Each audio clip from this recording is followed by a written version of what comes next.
Vote now. You're going to pack the Make court? sure you, in fact, let people know He doesn't want you're a to answer the senator. question. I'm not going to answer the question Why because wouldn't you answer that because question? the question you want to put a is lot of the new question Supreme Court is justice, the radical question, left. Will you shut up, man? Listen.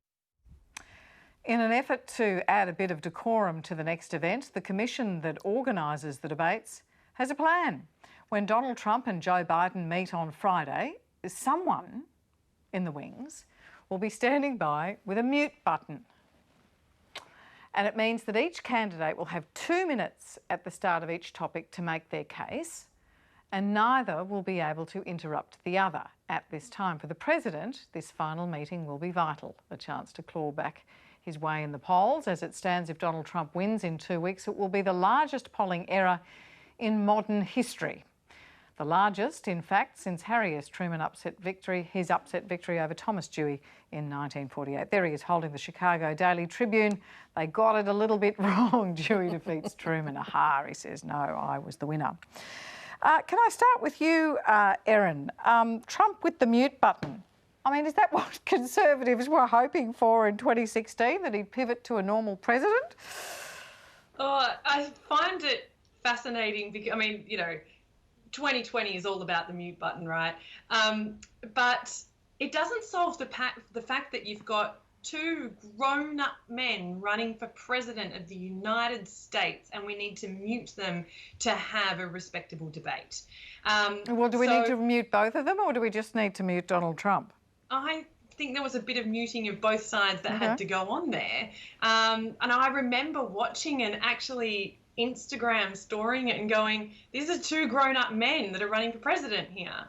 But, you know, I think if that's the leadership right now, then how does that, dare I use this phrase, but trickle down? I think it's really poor leadership on both sides. But you know, the mute button is here to stay, that's for sure. There's an adjective that keeps popping into my mind, or kept popping into my mind, Jane, when I was watching it, and that was the word presidential. Yeah. Remember that? Yeah. Remember that word presidential? Yeah. Obama had it in spades.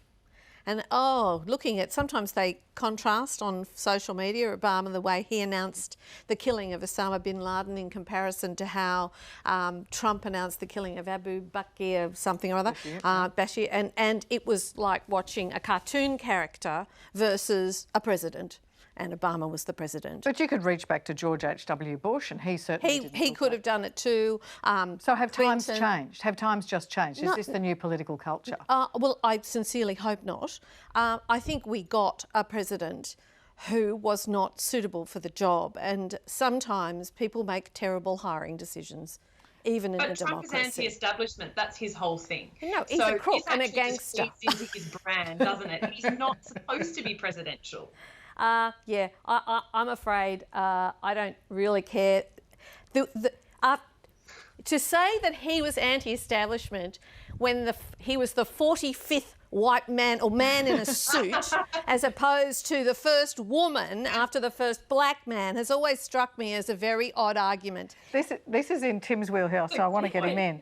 Tim, you have to put the mute button on because either one or both of these men won't follow convention. Certainly Donald Trump has been accused of not embracing the decorum of his office. Can you explain for us how people are sitting in prime ministerial offices in London, in Canberra, and perhaps saying, look, a Trump victory would be better for us?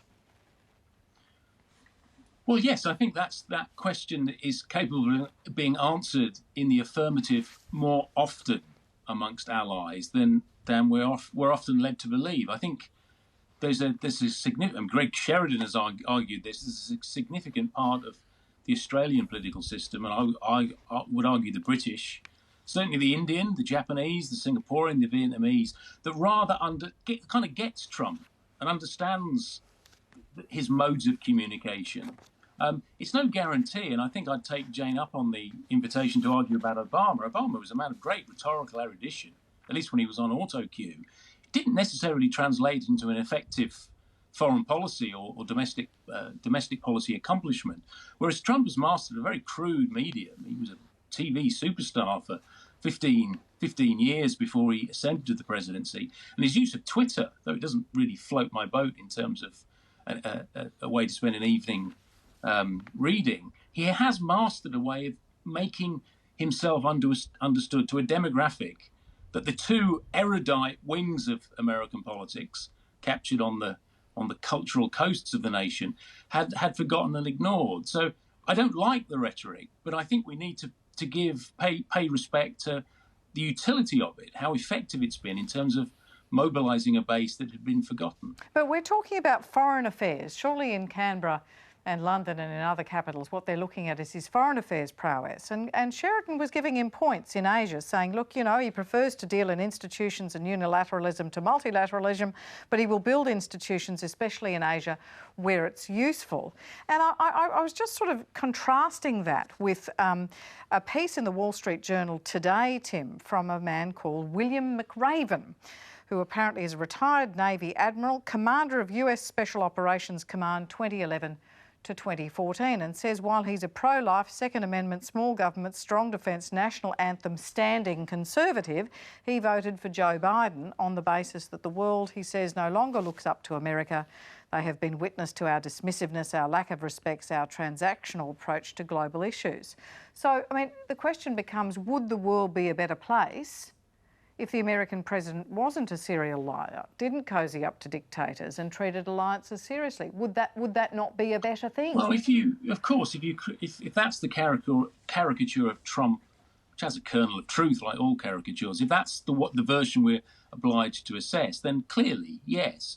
I would just observe, without having to put a foot into Trump's camp, that this disrespect and loathing of him that we're quite conversant in is not one universally shared in some very important nations, particularly in our region.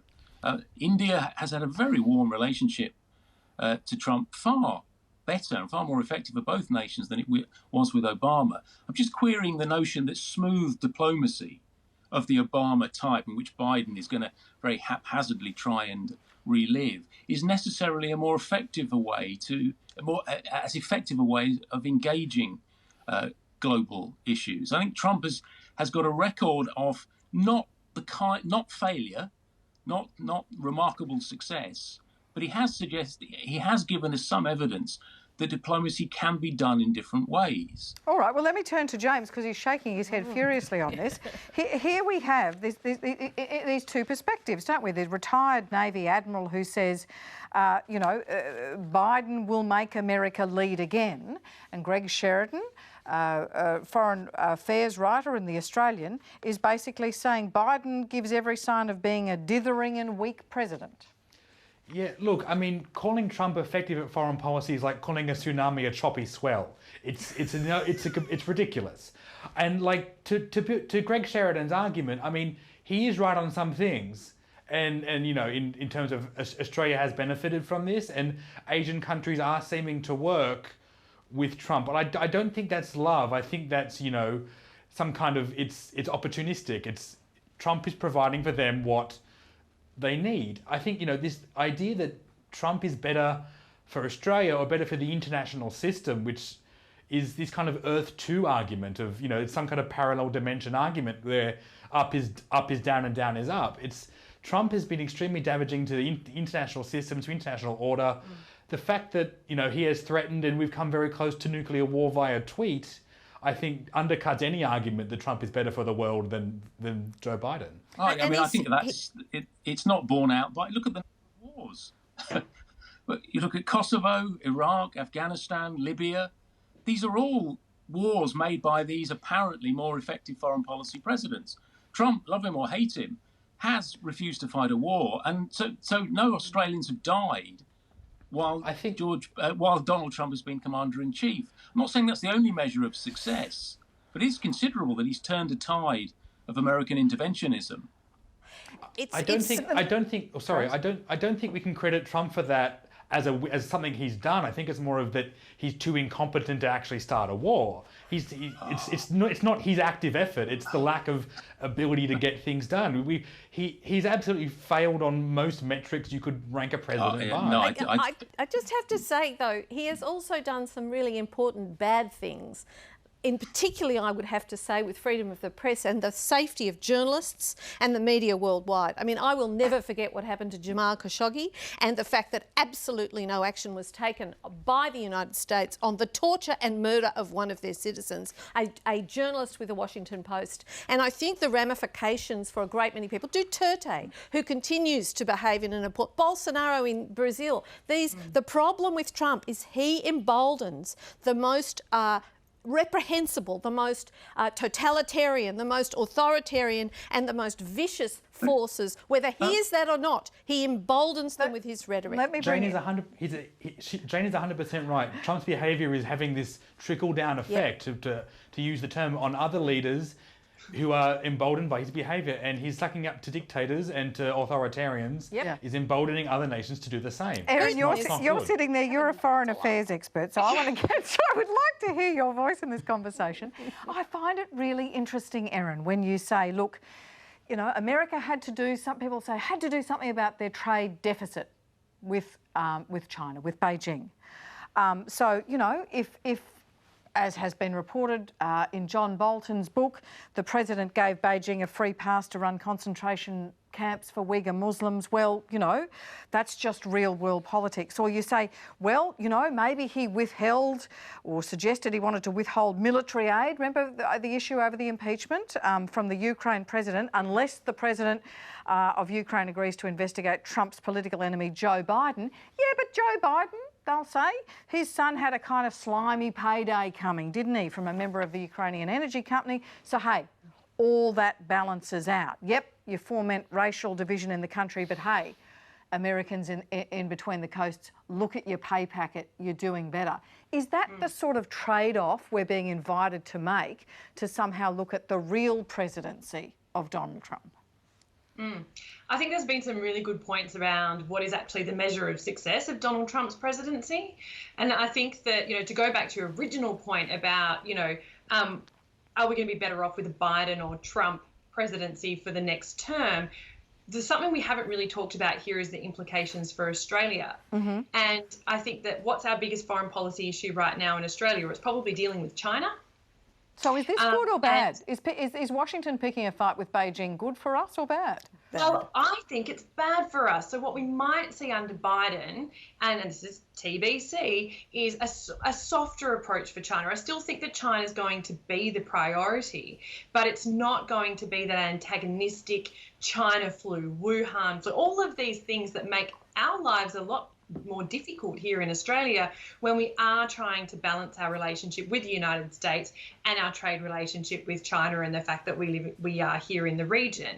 I think that the relationship with the US is unlikely to change for us because of the strength of the relationship between our institutions, which is something that goes back to the alliance. And that's actually not going to change under Biden or Trump, but it's going to be how we navigate our relationships in the region, in particular China. You might add the Pacific to that. You might add some of the Southeast Asian countries into that as well, potentially the Quad. So it's actually, there are implications for us because of this, the fact that China is one of our biggest foreign policy issues that we have at the moment. And Tim, take me through the arguments, right? So the America First doctrine, according to the Financial Times, hasn't done much for America's trade deficit with Beijing, unless you look at everything kind of falling off a cliff in 2020, right? So you've got all those subsidies being hurled at all those Iowa farmers who presumably need them because China is doing to the United States what it's doing to us as a result of that trade war. So America First, how is that working for us better than what Biden would do? Which may be another way of asking, what would you fear from a Biden presidency in terms of their dealings with Beijing that might be bad for Australia? Well, of course, it would be a fool to say that Australia benefits the more heated the relationship between Washington and Beijing becomes. But I think Trump, and the jury's still out on this because we're still early into... It's difficult to tell how this will turn out. But I think Biden's problem is that he is seen as complicit over much of his career, certainly in the post-Cold War era, of being seen to facilitate the defenestration of the American industrial base by shipping jobs to China. Now, I know that's not an accurate depiction of what actually did happen, but it captures a kernel of truth, which has made Donald Trump's foreign policy and his China policy seem like an effective counter-response. But has he actually delivered on it? I guess that's the question. Has he delivered on it for Americans, and yes, what are the consequences for Australians? I would suggest that the surprise in Beijing to Donald Trump was not this guy is confronting us, but gee, this took a long time for the Americans to work out. We've been exploiting these loopholes and running the system in our own interests. And America, with this very crude president, comes along and calls them on it. Now, I don't think in economic terms, Trump can claim credit. I mean, I don't think the numbers will bear out the cause of the Iowa soya bean farmer.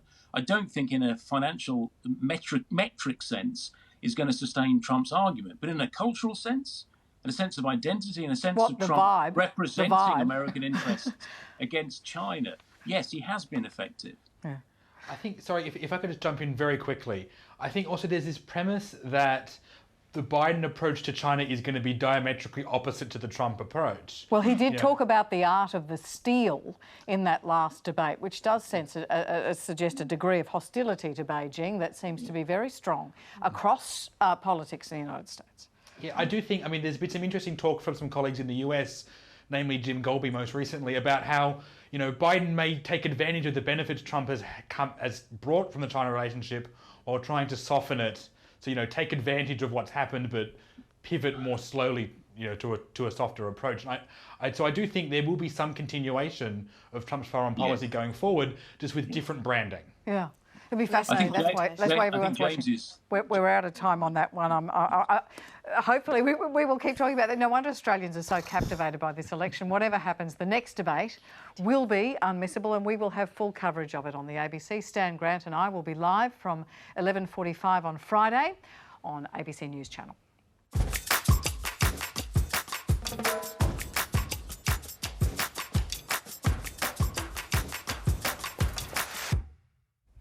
Just over a year ago, we came together on this program to mark 80 years since the start of the Second World War. We spoke to Holocaust survivors about their experiences and their reflections on what makes a good life. This week, we received the sad news that one of those guests, Aggie Adler, had died earlier this year. She was born in Budapest in 1930 and grew up in a world in which the walls of Europe were closing in on Jews like her. Her father, her mother and her brother all died during the Holocaust. By the time she arrived in Sydney, aged 19, she was alone, without a family, but imbued with a love of cooking and kindness that would stay with her for the 71 years she called Australia her home. My mother was taken, and the Nazi that took her wouldn't take me. A little bag of mine was packed. He said, your mother, because she's a war widow, she'll come back from the first point they're taking them. I haven't met anybody that went away on the 13th of November that returned. Never met them. And I looked, believe me, I looked. I will not forgive or forget, but I don't hate. I have many German friends here. I give them the same respect than I expect from them. You know what I found in Australia the first day I arrived?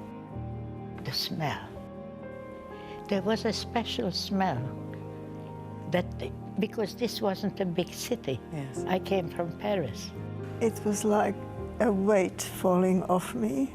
The gorgeous sight that I saw, the beauty of the harbour, the sun, the blue skies. I couldn't really tell you to what an extent I felt that I was the luckiest girl in this world. Happiness you create. One flower is my garden. One good friend is my world.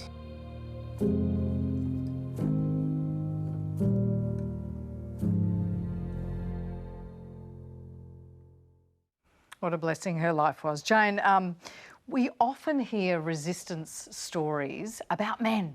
Men are resistance fighters, and yet we were invited to think about Aggie and about Eva and the other women that Iris Mackler, the journalist, introduced us to in her book Food is Love, as resistance fighters in the kitchen, of continuing the culture by bringing the tastes of home and the traditions and the cultures of home to grandchildren. Is that's strength and resistance? Absolutely.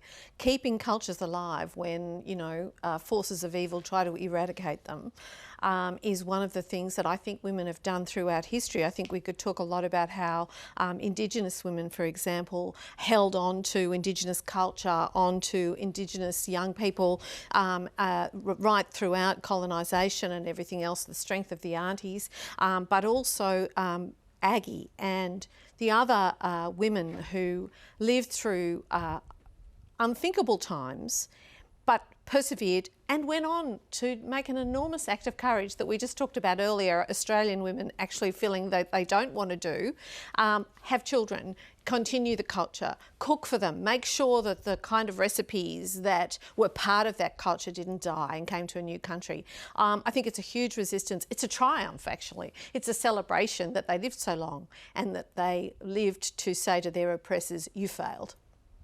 A 90-year-old resistance fighter in the kitchen who goes to the local library, that's her act of resistance, and finds the Hungarian cookbook and finds the recipes and makes the smells and tastes of a society that someone attempted to eradicate. It's an amazing story, isn't it? It's wonderful. James, you have made her recipes. I have. I've made quite a few of them actually. Yes, they're very good. I have to say they are, world-class cooking.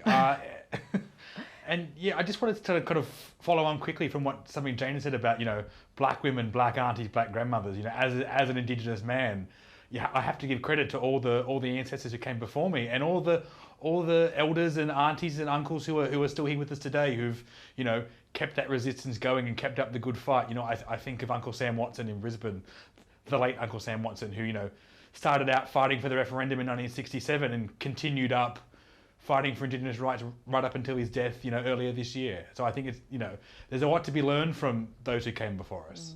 And I often look at Indigenous elders, and we see our political leaders come and go, James, but we see Indigenous elders, those folks who are active in community, which is to say political, right?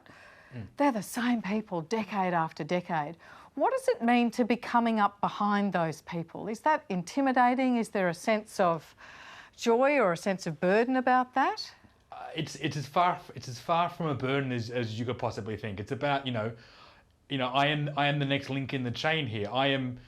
There's a great quote from Chelsea Bond, is that we need to be the ancestors we have. We need to be the ancestors for the next generation. We need to be the elders of the future. And I think it's important that we continue the good fight, we continue the work that they've done, we take that torch, run it up for our time, and then pass it on to the next generation.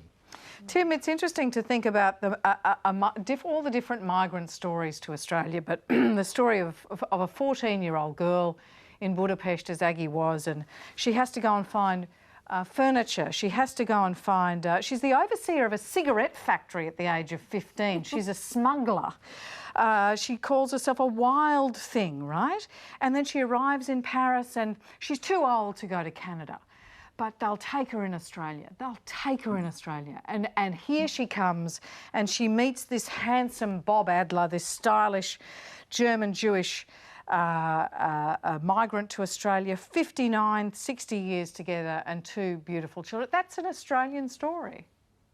Yes, it is. And it restores one's sometimes battered faith in the virtues of democracy.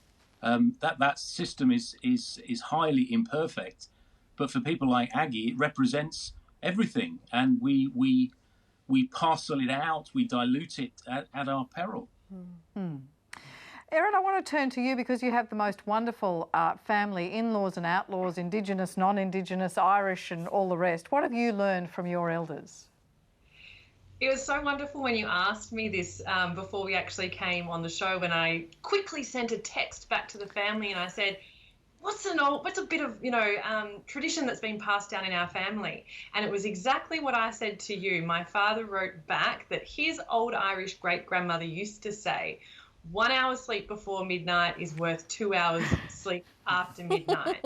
So when you say what is a tradition, what is that knowledge that comes through our family? It's something very pragmatic and simple, but it was my old Irish great-grandmother who used to say, 1 hour before midnight is worth 2 hours after midnight. And Jane, think about this notion of, we throw around the word resilience a lot. How can you even use that word in relation to a little bandy-legged 14-year-old girl in Budapest who can't even remember when she's sitting here talking to me how she says, did I pay the electricity bill? How did I do it? And then those beautiful photographs of her making the food, and that act of survival in Australia. What does that tell you about endurance and survival? Well, it tells you that when the chips are down, people do remarkable things. And I actually don't like the word resilience the way we use it, because we seem to use it as something that, workers owe to the workplace. If they burn out, they lack resilience, as if that's some sort of failing. Actually, resilience is what Aggie had in a time of crisis. Resilience is what you call on in extreme times, and then when they pass, you can stop being resilient. It's not a good thing to be resilient forever. That's a bad thing. You need to be resilient when it's necessary, and she was, and then when it was no longer necessary, she was able to live a joyous and happy life rather than one constantly being resilient. And that in itself is an act of survival and rebellion, a refusal to allow that horrible period to mar the whole of the rest of her life. Now, I'm sure she had struggles with, the losses and the grief and everything that I can't even imagine. But nevertheless, she was a woman who lived life to the full, and that is the greatest revenge. Well, Aggie Adler, she was wonderful. Thank you so much for sharing her with us, to her family who we spoke with today. It was wonderful to share her story on The Drum, and you can go and find it on iView. It was an amazing episode of the program. More sad news today with the death of legendary journalist Paul Murphy, who died from cancer. Paul began his career as a TV reporter for the ABC's former current affairs program This Day Tonight. He remained at the ABC, working as a senior political reporter before taking up the role as the presenter of the radio program PM from 1983 to 1993. He then went on, there he is, to become the host of SBS current affairs program Dateline, where he worked for a decade, and he received an AM in 1994 for his services to public broadcasting. His contribution to journalism earned him a Walkley in 2000. He will be greatly missed. And that is all we have time for. Thanks so much to our panel, to Jane, James, Erin and Tim Lynch. Have a lovely evening, and Julia will be back with you tomorrow night. Good night to you all.